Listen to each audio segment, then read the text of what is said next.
Hello guys, அனைவருக்கும் வணக்கம். இந்த வீடியோவில் நம்ம என்ன டாபிக் பார்க்க போகிறோம்னா 8th சயின்ஸில் இருக்கக்கூடிய 50 கேள்விகள் கொஷின் பார்க்க போகிறோம். இந்த கொஷினுக்கான PDF லிங்க் டிஸ்கிரிப்ஷனில் இருக்குது. நீங்கள் ஃபஸ்ட்டு அந்த டெஸ்ட்டை எழுதி பார்த்துட்டு அதுக்கப்புறம் இந்த வீடியோ பார்த்தீங்கன்னா இதில் ஆன்சர் இருக்கும். 50 கேள்விகளுக்கு நீங்கள் எத்தனை கேள்விகள் சரியாக போட்டிருக்கீங்க அப்படின்னு சொல்லி கமெண்ட் செக்ஷனில் கமெண்ட் பண்ணுங்கள். நீங்கள் எஸ்ஐக்கோ பிசிஓ டெட் எக்ஸாமுக்கோ படிச்சுட்டு இருந்தீங்க அப்படின்னா இந்த வீடியோ ரொம்பவே உங்களுக்கு பயனுள்ள வகையில் இருக்கும். இந்த வீடியோ பார்க்குறதுக்கு முன்னாடி ஆல்ரெடி நம்ம 6த்துக்கும் 7th சயின்ஸுக்கும் 50 கேள்விகள் டெஸ்ட் போட்டிருக்கோம். இந்த வீடியோவில் நம்ம 8த்துக்கான சயின்ஸில் 50 கேள்விகள் பார்க்கலாம். இந்த டெஸ்ட்டை எழுதி பார்த்தீங்க அப்படின்னா உங்களுக்கு ரொம்பவே யூஸ்ஃபுல்லாக இருக்கும். இந்த வீடியோ பார்க்குறதுக்கு முன்னாடி நம்ம சேனல் இன்னும் நீங்கள் சப்ஸ்கிரைப் பண்ணாமல் பார்த்துட்டு இருந்தீங்க அப்படின்னா நம்ம சேனலை சப்ஸ்கிரைப் பண்ணி வச்சுக்கோங்க. அப்போ தான் அடுத்தடுத்த வீடியோஸ் உங்களால் பார்க்க முடியும். நெக்ஸ்ட்டு இந்த வீடியோ உங்களுக்கு பிடிச்சிருந்துச்சு அப்படின்னா லைக் பண்ணுங்கள், உங்கள் ஃப்ரெண்ட்ஸுக்கும் ஷேர் பண்ணுங்கள். இந்த வீடியோக்கான ஃபஸ்ட் கொஷின் பார்க்கலாம். ஒரு பொருளின் உள்ள அணுக்கள் அல்லது மூலக்கூறுகளின் எண்ணிக்கையை எதன் மூலம் கண்டறியலாம்?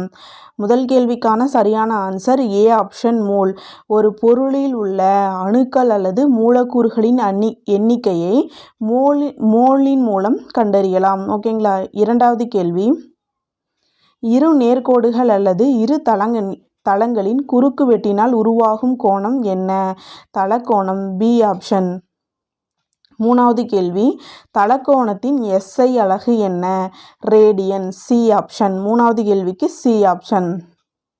நான்காவது கேள்வி, டேஸ் என்பது 6.023 × 10⁻⁻23 அணுக்கள் அல்லது மூலக்கூறுகளை கொண்டுள்ளது. நான்காவது கேள்விக்கு சரியான ஆன்சர் 1 மோல், சி ஆப்ஷன். ஐந்தாவது கேள்வி, நிலவு பூமியை எத்தனை நாட்களில் சுற்றி வருகிறது? 27 நாட்களில். ஐந்தாவது கேள்விக்கும் சி ஆப்ஷன். ஆறாவது கேள்வி, பொறுத்துக கொடுத்துருக்காங்க. கிரேக்க தத்துவஞானி யாருங்க அப்படின்னா முதல் கேள்விக்கு பிளாட்டோ. முதல் 1க்கு 1. 2 பிளாட்டோவின் சீடர் அரிஸ்டாட்டில். 2க்கு 2. கிரேக்க ரோமானிய கணிதவியலாளர் தலாமி. ஆரியப்பட்டர் ஆரிய பைத்தியம் அப்படின்ற நூலை எழுதியிருப்பார். அப்போ 1, 2, 3, 4 தான் சரியானது. ஆறாவது கேள்விக்கு பி ஆப்ஷன். ஏழாவது கேள்வி, உலகின் முதல் செயற்கைக்கோள் எது? உலகின் முதல் செயற்கைக்கோள் ஸ்புட்னிக், ஏ ஆப்ஷன். இந்திய விண்வெளி ஆராய்ச்சி நிறுவனத்தின் தலைமையிடம் எங்கு உள்ளது? எட்டாவது கேள்விக்கு டி ஆப்ஷன். எட்டாவது கேள்வி என்னங்க? இந்திய விண்வெளி ஆராய்ச்சி நிறுவனத்தின் தலைமையிடம் எங்கு உள்ளது? பெங்களூரில் உள்ளது, டி ஆப்ஷன். ஒன்பதாவது கேள்வி, அமினோ அமிலங்கள் என்ற இரு வகையான ஒற்றை படிகளால் ஆன பல படிகள் எவைன்னு கேட்டிருக்காங்க. ஒன்பதாவது கேள்விக்கு ஏ ஆப்ஷன், புரதங்கள். 10, பாலியஸ்டர் மற்றும் கம்பளியின் கலவை எது அப்படின்னு கேட்டிருக்காங்க. Poly wool, A option, poly wool. 11, மின் சுவிட்சுகள் மற்றும் பல வகை பாத்திரங்களின் கைப்பிடிகள் தயாரிக்க பயன்படுவது எது அப்படின்னு கேட்டிருக்காங்க. Bakelite, D option. 11க்கு டி ஆப்ஷன். 12வது கேள்வி, மனிதனால் உருவாக்கப்பட்ட முதல் இழை எது? மனிதனால் உருவாக்கப்பட்ட முதல் இழை ரேயான். 12க்கு C option. 13, பொறுத்துக்க கொடுத்துருக்காங்க. நைலான் அப்படின்னா என்னங்க? நைலான் அப்படின்றது வெப்பத்தால் இறுகும் நெகிழி. 1க்கு 4. பிவிசி அப்படிங்கிறது ஒரு இழை. 2க்கு 5. பேக்கலைட் அப்படிங்கிறது வெப்பத்தால் இறுகும் நெகிழி. 3க்கு 1. அப்போ அடுத்து டெஃப்லான் அப்படிங்கிறது என்னென்னா ஒட்டாத சமய கலன்கள். 4க்கு 2. ரேயான் அப்படிங்கிறது ஒரு மரக்கூழ். இப்போ எதுங்க சரியான ஆன்சர்? B option. 14, அமிலங்களை நீரில் கரைக்கும் போது எதனை வெளியிடுகின்றன? ஹைட்ரஜன் அயனிகள். 14க்கு பி ஆப்ஷன். 15, அமிலங்கள் பற்றிய கொள்கையை முன்வைத்தவர் யார்? அமிலங்கள் பற்றிய கொள்கையை முன்வைத்தவர் யார்? அர்கீனியஸ். 15க்கு D option. 16வது கேள்வி, பொறுத்துக்க கொடுத்துருக்காங்க. மெக்னீசியம் ஹைட்ராக்சைடு அப்படின்னு என்னென்னா மெக்னீசியம் பால்மம். 1க்கு 4. சோடியம் ஹைட்ராக்சைடு அப்படின்னா என்னென்னா சலவை சோப்பு. 2க்கு 3. அடுத்து அம்மோனியம் ஹைட்ராக்சைடு அப்படின்னா என்னென்னா அது வந்து எதுக்குங்க யூஸ் பண்ணுவாங்க, ஜன்னல்களை சுத்தம் செய்ய யூஸ் பண்ணுவாங்க.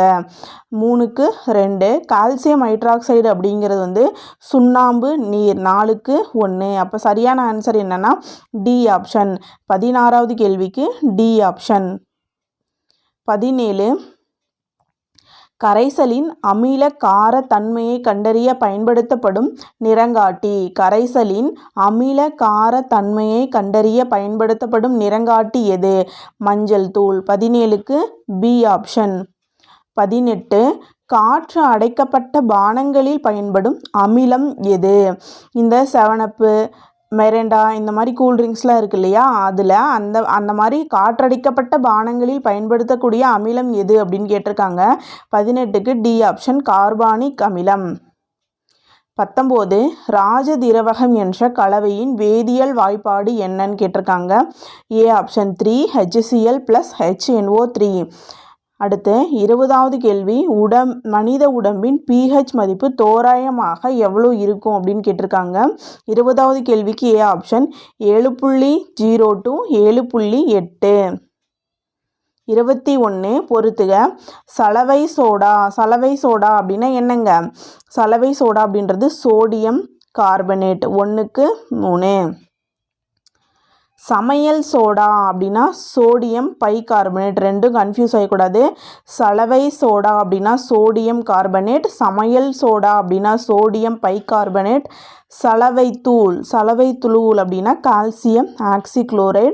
பாரிஸ் சாந்து அப்படின்னா கால்சியம் சல்ஃபேட் ஹெமிஹைட்ரேட். 4க்கு 4. சரியான ஆன்சர் வந்து சி ஆப்ஷன். 3, 1, 2, 4. பூமியில் முதலில் தோன்றிய வாழும் உயிரினம் எது? 22வது கேள்வி. பூமியில் முதலில் தோன்றிய வாழும் உயிரினம் எது? பாக்டீரியா. B option. அடுத்து ஒரு பொறுத்துக. கோள்வடிவ பாக்டீரியாவிற்கான எடுத்துக்காட்டு என்னன்னா பேசிலை. 1க்கு 1. சுருள் வடிவ பாக்டீரியாவிற்கு எடுத்துக்காட்டு ஸ்பைரில்லா. இரண்டும் சரியாக தான் இருக்குது. பந்து வடிவ பாக்டீரியாவிற்கான எடுத்துக்காட்டு காக்கை. 3க்கு 3 சரியாக தான் இருக்குது. காமா வடிவ பாக்டீரியாவிற்கான எடுத்துக்காட்டு விபிரியே. 4ம் சரியாக தான் இருக்குது. இப்போ சரியான ஆன்சர் என்னன்னா ஏ ஆப்ஷன். 1, 2, 3, 4 சரியாக பொருந்தி உள்ளது. நெக்ஸ்ட் 24வது கேள்வி. கூட்டுயிர் வாழ்க்கை முறையை மேற்கொள்ளும் பாக்டீரியா எது? கூட்டுயிர் வாழ்க்கை முறையை மேற்கொள்ளும் பாக்டீரியா எது? 24க்கு ஏ ஆப்ஷன். ஏ கோலை. 25வது கேள்வி. ஹைபாக்களின் சுவர்கள் எதனால் ஆனது? ஹைபாக்களின் சுவர்கள் எதனால் ஆனது அப்படின்னு பார்த்தீங்கன்னா கைட்டின் மற்றும் செல்லோஸ் இரண்டும் தான். அப்போ சி ஆப்ஷன். 26 அழிந்து போகவிருக்கும் உயிரினங்களை அடையாளம் கண்டு பாதுகாக்க உருவாக்கப்பட்ட புத்தகம் எது? 26க்கான சரியான ஆன்சர் சிவப்பு தரவு புத்தகம். B option. 27 கார்பெட் தேசிய பூங்கா எங்கெங்கே இருக்குது? தேசிய பூங்காக்கள் கொடுக்கப்பட்டு இந்த பூங்காக்கள் வந்து எங்கெங்கே இருக்குது அப்படின்னு கேட்டிருக்காங்க. கார்பெட் தேசிய பூங்கா வந்து நமக்கு எங்கெங்கே இருக்குது அப்படின்னு பார்த்தீங்கன்னா உத்தரகாண்ட். 1க்கு 3. கிர் தேசிய பூங்கா குஜராத்தில் இருக்குது. கன்ஹா தேசிய பூங்கா மத்திய பிரதேசத்தில் இருக்குது. சுந்தரவன தேசிய பூங்கா மேற்கு வங்கத்தில் இருக்குது. அப்போ சரியானது ஏ ஆப்ஷன். 3, 4, 1, 2. இது வந்து கிர் தேசிய பூங்கா குஜராத்தில் இருக்குது. நெக்ஸ்ட்டு பொறுத்துக. உயிர்கோளங்கள் கொடுத்து அது அமைந்துள்ள மாநிலங்கள் வந்து கொடுத்துருக்காங்க. நந்தாதேவி உயிர்கோளம் எங்கே இருக்குது அப்படின்னு பார்த்தீங்கன்னா உத்தரப்பிரதேஷ். 1க்கு 5. நாக்ரெக் உயிர்கோளம் எங்கே இருக்குது அப்படின்னு கேட்டிங்கன்னா மேகாலயா. 2க்கு 1. மனாஸ் எங்கே இருக்குன்னா மனாஸ் அஸ்ஸாம். இஸ் வருது அப்படி ஞாபகம் வச்சுக்கலாம். மனாஸ் வந்து அஸ்ஸாமில் இருக்குது. 3க்கு 4. சுந்தரவனம் மேற்கு வங்காளம். 4க்கு 2. மன்னார் வளைகுடா தமிழ்நாடு. 3. அப்போ சரியான ஆன்சர் எதுனா பி ஆப்ஷன். 5, 1, 4, 2, 1. 28க்கு பி ஆப்ஷன். 29 பாலூட்டுதலின் போது பாலை உற்பத்தி செய்யும் ஹார்மோன் எது? Prolactin hormone. 29க்கு டி ஆப்ஷன். 30 இரத்தத்தை உருவாக்குவதில் முக்கிய பங்கு வகிக்கும் கனிமம் எது? இரும்பு. 80க்கு சி ஆப்ஷன். 30க்கு சி ஆப்ஷன். 31 வாழை மற்றும் மாங்கனி உற்பத்தியால் மிகப்பெரிய நாடு எது அப்படின்னா இந்தியா. D option. தாவர மற்றும் விலங்கு கழிவுகள் மக்குவதால் கிடைக்கும் கரிம பொருட்கள் டேஸ் எனப்படும். தாவர மற்றும் விலங்கு கழிவுகள் மக்குவதால் கிடைக்கும் கரிம பொருட்கள் டேஸ் எனப்படும்னா அங்கக மக்கு. 32க்கு பி ஆப்ஷன். 33 இந்திய உணவுக் கழகம் ஏற்படுத்தப்பட்ட நாள் எது அப்படின்னு கேட்டிருக்காங்க. 1965 ஜனவரி 14. D option. 33க்கு டி ஆப்ஷன். 34 உயிரியல் பூச்சிக்கொல்லியாக பயன்படும் பூஞ்சை எது? உயிரியல் பூச்சிக்கொல்லியாக பயன்படும் பூஞ்சை எது? Trichoderma viride. B option. 35 நிலக்காற்று மற்றும் கடல் காற்று ஆகிய நிகழ்வுகள் உருவாவதற்கு காரணம் எது? வெப்ப சலனம். 35க்கு ஏ ஆப்ஷன். 36 ஆற்றலின் எஸ்ஐ அலகு ஜூல். 36க்கு D option. 37 உணவுப் பொருட்களில் உள்ள ஆற்றலின் அளவு எந்த அலகால் குறிப்பிடப்படுகிறது? 37 உணவுப் பொருட்களில் உள்ள ஆற்றலின் அளவு எந்த அலகால் குறிப்பிடப்படுகிறது? B option kilo calorie. 38 வெள்ளிக்கோளின் வளிமண்டலத்தில் எத்தனை சதவீதம் கார்பன் டை ஆக்சைடு உள்ளது? 38க்கு சி ஆப்ஷன். 96 to 97%. 96 to 97% வெள்ளிக்கோளின் வளிமண்டலத்தில் எத்தனை சதவீதம் கார்பன் டை ஆக்சைடு உள்ளது என்பதற்கு 96 to 97% என்பதே சரியானது. 38க்கு C option. 39 carbon di oxide அதாவது CO2 நீருடன் சேர்ந்து டேஸாக மாறுகிறது. கார்பன் டை ஆக்சைடு நீரில் கலக்கும் போது என்னவா மாற்றும் அப்படின்னு பார்த்தீங்கன்னா நீல லிட்மஸை சிவப்பாக மாற்றும். 39க்கு ஏ ஆப்ஷன். 40 அசோட் எனப்படுவது யாது? 40க்கு சி ஆப்ஷன். அசோட் என்பது நைட்ரஜன். கீழே கொடுக்கப்பட்டுள்ளவற்றில் சரியான இணை எதுன்னு கேட்டிருக்காங்க. 41வது கேள்வி சல்ஃபியூரிக் அமிலம் H2SO4 என்பது சரியானது. அடுத்து சல்ஃபேட் அமிலம் SO4² அப்படின்றதும் சரியானது. இப்போ ரெண்டுமே சரியானது. அப்போ சரியான இணை எதுங்க? சி ஆப்ஷன் 1 மற்றும் 2. 42 1779ஆம் ஆண்டு மாறா விகித விதியை கூறியவர் யார்? ஜோசப் ப்ரௌசட். சீட்டா எனப்படும் 43வது கேள்வி சீட்டா எனப்படும் ஏராளமான நீட்சிகள் உள்ள உயிரினம் எது? மண்புழு. 43க்கு டி ஆப்ஷன். 44 மூட்டுகளின் செயல்பாட்டில் முக்கிய பங்கு வகிப்பது எதுனா டென்டான்கள்.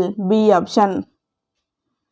45 உடலுக்கு அமைப்பு மற்றும் வடிவத்தை வழங்குவது எது அப்படின்னா எலும்பு கூடுகள். 45க்கு பி ஆப்ஷன். நினச்சி பாருங்கள், எலும்பு கூடுகள் இல்லை அப்படின்னா எலும்பு இல்லைன்னா நம்ம எப்படி இருக்கும்? நம்மளுடைய உடம்பு தொலைன்னு அப்படியே கீழே விழுந்து கிடக்க வேண்டியதான். எலும்பு இருக்கிறதுனால தான் ஒரு சரியான ஒரு உடல் வடிவம் இருக்குது அப்படின்னு சொல்கிறாங்க. 46 ஒரு தட்டையான ஒளி மற்றும் மென்மையான ஒளியை பயன்படுத்தி அறிய உதவுவது எது அப்படின்னு கேட்டிருக்காங்க. 46க்கு டி ஆப்ஷன் சுருதி. 47 ஒளி அலைகள் எதில் வேகமாக பயணிக்கின்றன? ஒளி சவுண்டு இருக்கு இல்லையா, அந்த சவுண்டு எந்த இடத்துல வேகமாக பயணிக்குது அப்படின்னு பார்த்தீங்கன்னா உலோகங்கள். காந்தவியல் உருவாக அடித்தளமிட்டவர் யார்? காந்தவியல் உருவாக அடித்தளமிட்டவர் யார்னா சி ஆப்ஷன் வில்லியம் கில்பர்ட். அடுத்து 49 உலகிலேயே மிக வேகமான தொடர்வண்டி எது? உலகிலேயே மிக வேகமான தொடர்வண்டி எதுனா மெக்லிங். D option. அடுத்து இறுதி கேள்வி 50 உலோகங்களை செறிவுமிக்க காரங்களுடன் சேர்ந்து கார்பன் டை ஆக்சைடை உருவாக்கியவர் யார் அப்படின்னா ஹென்றி கேவண்டிஸ். 50க்கு டி ஆப்ஷன். அவ்வளோதாங்க, 8ஆம் வகுப்பில் இருக்கக்கூடிய 50 கேள்விகள் பார்த்தாச்சு. இந்த 50 கேள்விகளுக்கு நீங்கள் எத்தனை கேள்விகள் சரியாக போட்டிருக்கீங்க அப்படின்னு சொல்லிட்டு கமெண்ட் செக்ஷனில் கமெண்ட் பண்ணுங்கள். இந்த வீடியோ பிடிச்சிருந்தால் லைக் பண்ணுங்கள், நம்ம சேனலை சப்ஸ்கிரைப் பண்ணி வச்சுக்கோங்க, உங்கள் ஃப்ரெண்ட்ஸுக்கும் ஷேர் பண்ணி விடுங்க. தேங்க்யூ.